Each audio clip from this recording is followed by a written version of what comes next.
Good morning.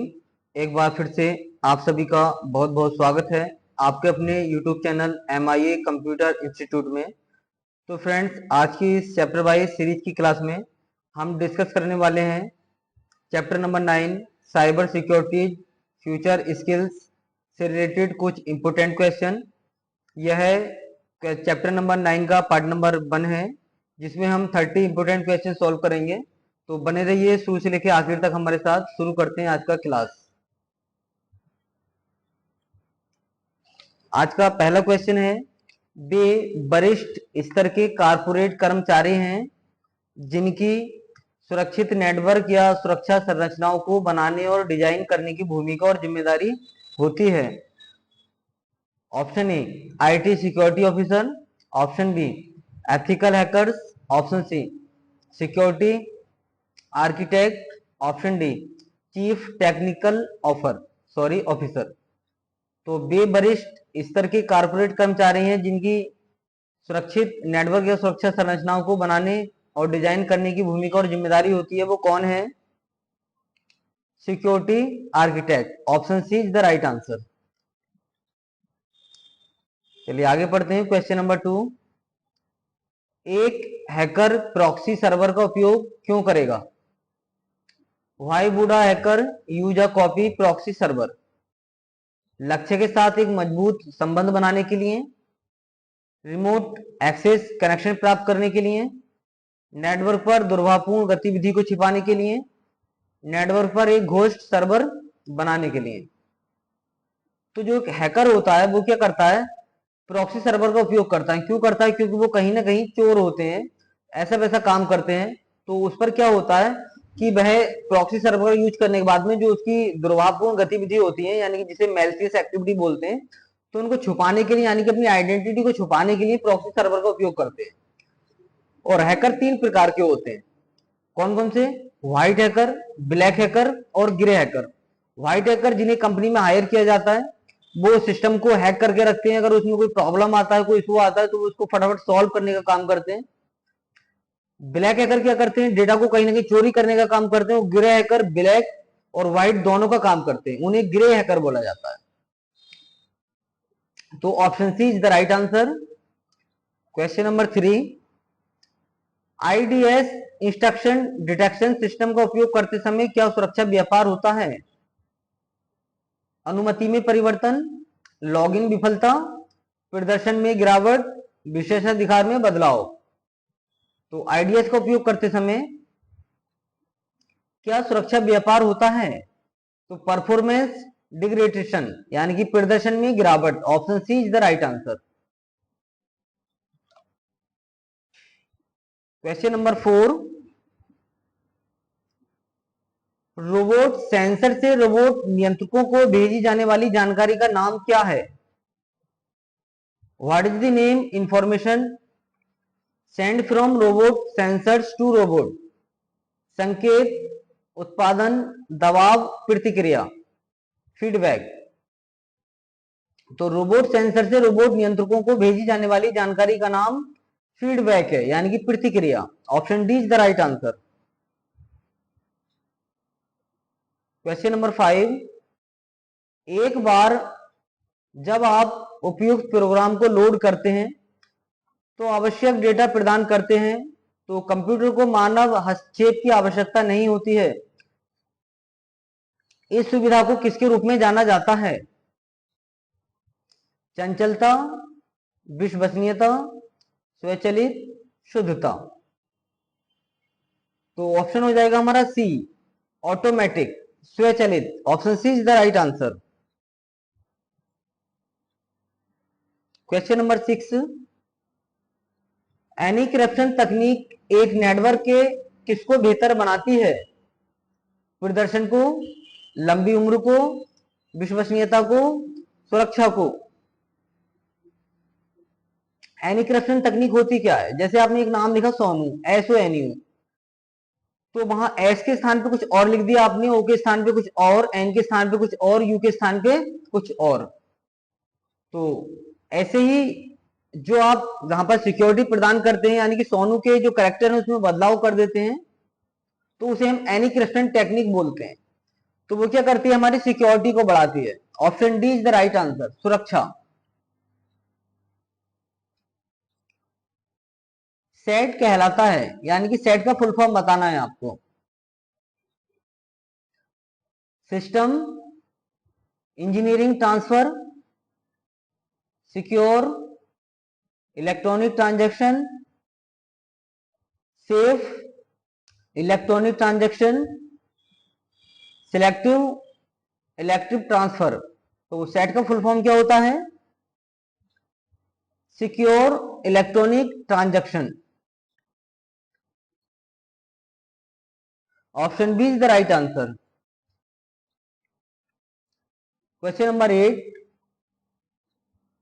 निम्नलिखित में से किसे साइबर सुरक्षा का पर्याय माना जा सकता है? इंफॉर्मेशन सिक्योरिटी को, इंटरनेट सिक्योरिटी को, नेटवर्क सिक्योरिटी को, या इंफॉर्मेशन टेक्नोलॉजी सिक्योरिटी को। तो किसे साइबर सुरक्षा का पर्याय माना जा सकता है? इंटरनेट सिक्योरिटी को, यानी कि इंटरनेट सुरक्षा। Option B is the right answer. Question number 9, निम्नलिखित में से कौन सा शब्द एक रोबोट भुजा के बाएं से दाएं आंदोलन को संदर्भित करता है? पिच, स्विंग, वर्टिकल, या फिर यो। इसका ऑप्शन हो जाएगा डी, यो। क्वेश्चन नंबर 10, कौन से प्रोग्राम का उपयोग अप्रत्यक्ष रूप से उन कार्यों को पूरा करने के लिए किया जा सकता है जो एक अनाधिकृत उपयोगकर्ता सीधे पूरा नहीं कर सकता था? ट्रोजन हॉर्सेज, जोवी, वर्म, लॉजिक बॉम्ब। तो ट्रोजन हॉर्सेज प्रोग्राम का उपयोग अप्रत्यक्ष रूप से उन कार्यों को पूरा करने के लिए किया जा सकता है जो एक अनधिकृत उपयोगकर्ता सीधे पूरा नहीं कर सकता था। Option A is the right answer.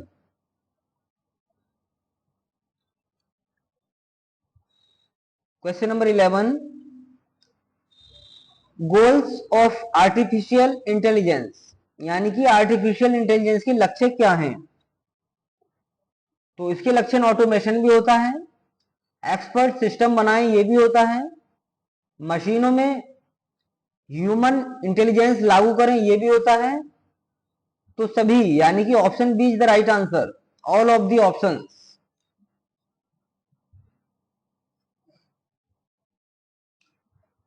Question number 12, cipher text क्या है? साइफर टेक्स्ट क्या है? एनक्रिप्ट किए गए डेटा का गैर पठनीय रूप, घोषित पाठ, एनक्रिप्ट किए गए डेटा का पठनीय रूप, सजा हुआ पाठ। तो cipher text non readable form of encrypted data, यानी कि एनक्रिप्ट किए गए डेटा का गैर पठनीय रूप होता है cipher text. Option A is the right answer. Question number 13, जब किसी व्यक्ति को बार बार फोन करके परेशान किया जाता है या उसे लिखा जाता है तो वह उसका लक्ष्य क्या होता है? यानी आप किसी को बार बार फोन करके परेशान कर रहे हो, व्हाट्सएप पर या किसी और अदर एप्लीकेशन पर आप उसको मैसेज भेज रहे हो या रिक्वेस्ट, फ्रेंड रिक्वेस्ट आप भेज रहे हो, कहीं ना कहीं आपके मैसेज से या फोन से वही व्यक्ति परेशान हो रहा है, तो उसको क्या करना कहलाता है? फिशिंग, धमकाना यानी कि बुलिंग, स्टॉकिंग पीछा करना, आइडेंटिटी थेफ्ट चोरी की पहचान। तो यह हो जाएगा हमारा स्टॉकिंग यानी कि पीछा करना। Option C is the right answer. Question number 14, निम्नलिखित में से कौन सा शब्द रोबोट के 5 मूल भागों में से एक नहीं है? Which of the following terms is not one of the 5 basic parts of robot? Peripheral tools, controller, end effector, sensor। इसमें पूछा है रोबोट के 5 मूल भागों में से एक नहीं है, यानी कि 4 विकल्प है यहां पर। 3 है और 1 नहीं है। वैसे तो 5 मूल भाग हैं, लेकिन यहाँ पर 4 विकल्प दिए हैं। तो कंट्रोलर भी इसका मूल भाग होता है रोबोट का, एंड इफेक्टर भी होता है, सेंसर भी होता है, बट पेरिफेरल टूल्स नहीं होता है। Option A is the right answer. Question number 15,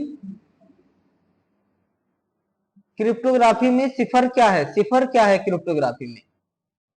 encryption और डिक्रिप्शन प्रदर्शन के लिए एल्गोरिथ्म, डिक्रिप्टेड संदेश, खोज इंजन, एनक्रिप्टेड संदेश।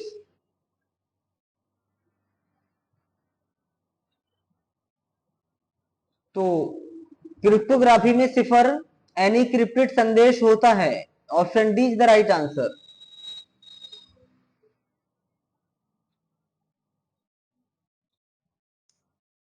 Question number 16, protecting the data from unauthorized access is called data security. अनधिकृत उपयोग से डेटा की सुरक्षा को डेटा संरक्षण कहा जाता है। True, option B is the right answer. Question number 17, cryptography शब्द का मतलब क्या है? क्रिप्टोग्राफी शब्द का मतलब क्या है? धोखा यानी कि फ्रॉड, आर्टिफिशियल इंटेलिजेंस, सॉफ्टवेयर की चोरी, गुप्त लेखन यानी कि सेक्रेट राइटिंग। तो क्रिप्टोग्राफी शब्द का अर्थ होता है गुप्त लेखन, secret writing. Option D is the right answer. Question number 18, निम्नलिखित में से कौन सा कंप्यूटर खतरे का एक वर्ग है? खतरे का एक वर्ग है कौन सा computer? Phishing, stalking, DOS attack, येगी। तो ये होता है डीओएस अटैक। इसका full form disk operating system भी होता है, लेकिन यहाँ पर कौन सा कंप्यूटर खतरे का एक वर्ग है जिसमें इसका फुल फॉर्म होता है डिनायल ऑफ सर्विस। तो option C is the right answer. Question number 19, upper case, lower case और स्पेशल कैरेक्टर के कॉम्बिनेशन जैसे स्ट्रॉन्ग पासवर्ड का इस्तेमाल करना चाहिए। यानी कि जब आप पासवर्ड बनाएं तो अपर केस, लोअर केस और स्पेशल कैरेक्टर का कॉम्बिनेशन से बनाएं स्ट्रॉन्ग पासवर्ड, जो काफी सिक्योर रहेगा। तो स्टेटमेंट बिल्कुल ठीक है, option A is the right answer. Question number 20, 1956 में एआई क्रांति की शुरुआत करने वाला सम्मेलन आयोजित किया गया था। कहां पर किया गया था? The conference that launched at the AI revolution in 1956 यानी कि 1956 वाज हेल्ड एट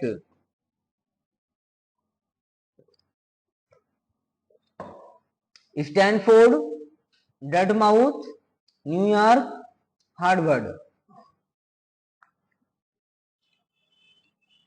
तो 1956 में एआई क्रांति की शुरुआत करने वाला सम्मेलन आयोजित डर्ट माउथ में किया गया था। कहां पर किया गया था? Dartmouth. Option B is the right answer. Question number 21, hackers आपके फोन से संपर्क करने के बाद निम्न में से क्या नहीं कर सकते हैं? Hackers can not to which of the following after compromising your phone. आपकी सूचना चोरी, शोल्डर सर्फिंग, स्पाइंग, आपके एप्लीकेशन क्रेडेंशियल्स का उपयोग। तो हैकर्स आपके फोन से संपर्क करने के बाद निम्न में से क्या नहीं कर सकते? Shoulder surfing. Option B is the right answer.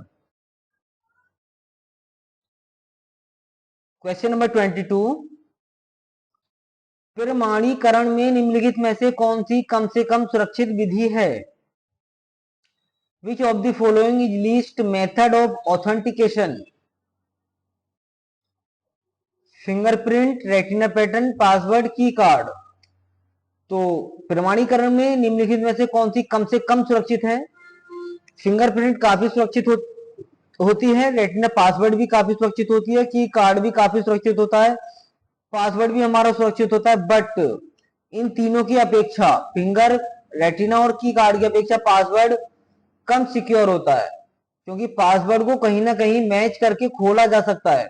एक बार नहीं खुलेगा, 2 बार नहीं खुलेगा, 3 बार नहीं खुलेगा, लेकिन अगर कोशिश की जाए तो एक ना एक बार पासवर्ड मिल सकता है। तो वैसे तो इतना इजी नहीं है कि इसको हर कोई पासवर्ड को खोल ले, स्ट्रॉन्ग पासवर्ड को, लेकिन फिर भी इन तीनों की तुलना में पूछा गया है, यानी कि कम से कम सुरक्षित है तो कौन है? पासवर्ड।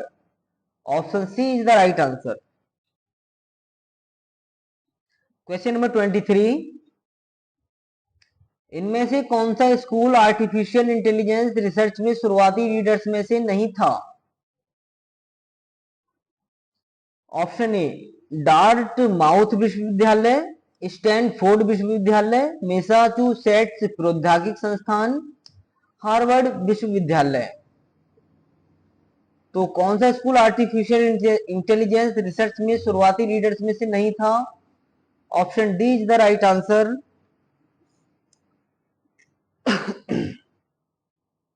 क्वेश्चन नंबर 24,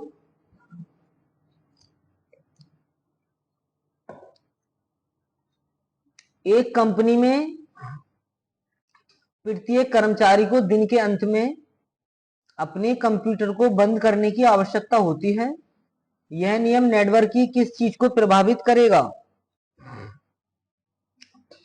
यानी कि जब कोई कर्मचारी किसी भी कंपनी में काम करता है या पर्सनली काम करता है तो बंद करने की आवश्यकता होती है एक समय बाद उसको। तो यह नियम नेटवर्क की किस चीज को प्रभावित करेगा? अधिक त्रुटि मुक्त को, अधिक भरोसेमंद को, ज्यादा सुरक्षित, बेहतर प्रदर्शन। तो ज्यादा सुरक्षित, more secure. Option C is the right answer. Question number 25, login नाम और पासवर्ड का सत्यापन को किसके रूप में जाना जाता है? कॉन्फ़िगरेशन, लॉगिंग इन, ऑथेंटिकेशन यानी कि प्रमाणीकरण, एसेसिबिलिटी यानी कि सरल उपयोग। तो लॉगिन नाम और पासवर्ड का सत्यापन को प्रमाणीकरण के रूप में जाना जाता है, authentication. Option C is the right answer.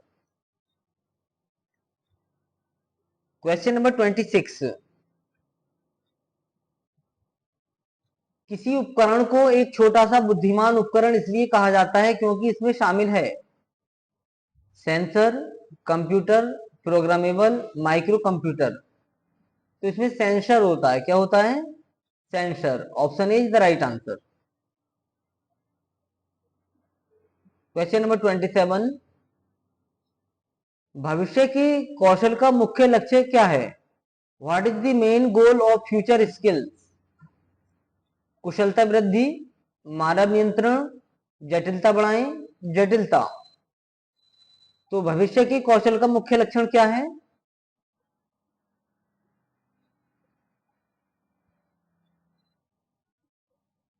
कुशलता वृद्धि, increase efficiency. Option is the right answer.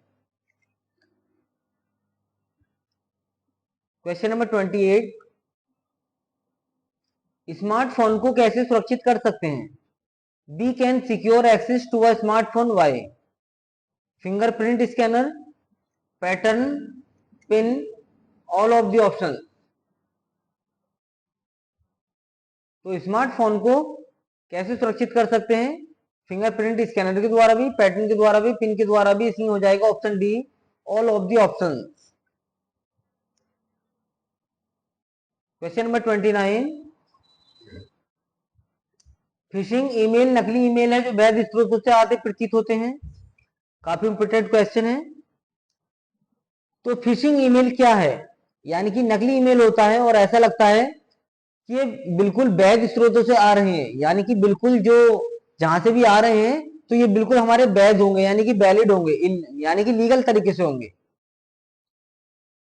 तो फिशिंग ईमेल नकली ईमेल है जो वैध स्रोतों से आते प्रतीत होते हैं। जैसे आपने व्हाट्सएप पर देखा होगा कि समय समय पर एक ऑफर आता है जियो की तरफ से कि मुकेश अंबानी आपको दे रहे हैं इतने साल की खुशी में, जियो को इतना समय हो गया, या न्यू ईयर की खुशी में आपको 28 दिन का रिचार्ज फ्री दिया जा रहा है, 2 महीने का रिचार्ज फ्री दिया जा रहा है। इस लिंक पर जाकर आप क्लिक करें। और ऐसा वैसा कुछ नहीं होता फ्रेंड्स। तो क्या होता है कि ऐसे मैसेज हमारे ईमेल पर भी आते हैं, व्हाट्सएप पर भी आते हैं, टेक्स्ट मैसेज भी आ जाता है। तो कभी भी इन ऐसे मैसेज के लिंक पर क्लिक नहीं करना चाहिए। क्लिक करने से हमारा फोन भी हैक हो सकता है, डेटा चोरी भी हो सकता है, तो हमें ऐसे लिंक से बचना चाहिए और क्लिक करने से पहले इसकी जांच पड़ताल अच्छे से कर लेनी चाहिए। तो ऐसे मेल यानी कि ऐसे मैसेज जो ऐसा लगता है कि बिल्कुल वैध स्रोत से आ रहे हैं, तो ऑप्शन हो जाएगा ट्रू, यानी कि फिशिंग ईमेल एक नकली ईमेल है जो वैध स्रोतों से आते प्रतीत होते हैं। Option A is the right answer, true. आज का लास्ट क्वेश्चन, क्वेश्चन नंबर 30। औद्योगिक रोबोट का मुख्य उद्देश्य नहीं है उत्पादकता बढ़ाने के लिए, मनुष्यों की भलाई के लिए उपयोगी सेवाएं करने के लिए, श्रम आवश्यकता को कम करने के लिए, उत्पादन मशीनों के जीवन को बढ़ाने के लिए। तो ऑप्शन डी, यानी कि औद्योगिक रोबोट का मुख्य उद्देश्य नहीं है, उत्पादकता बढ़ाने के लिए भी होता है, मनुष्य की भलाई करने के लिए भी होता है, श्रम आवश्यकता को कम करने के लिए भी होता है, उत्पादन मशीनों के जीवन को बढ़ाने के लिए नहीं होता। Option D is the right answer. तो फ्रेंड्स, आज की वीडियो में बस इतना ही। आज हमने चैप्टर नंबर 9 के पार्ट नंबर 1 से 30 क्वेश्चन सॉल्व किए। अगले वीडियो में चैप्टर नंबर 9 का पार्ट नंबर 2 होगा, जिसमें हम 31 से लेकर 60 तक क्वेश्चन सॉल्व करेंगे। तो देखना ना भूलें हमारा इससे अगला वीडियो। तो जल्दी मिलेंगे अगली वीडियो में कुछ नई जानकारी के साथ। तब तक के लिए टेक केयर एंड बाय।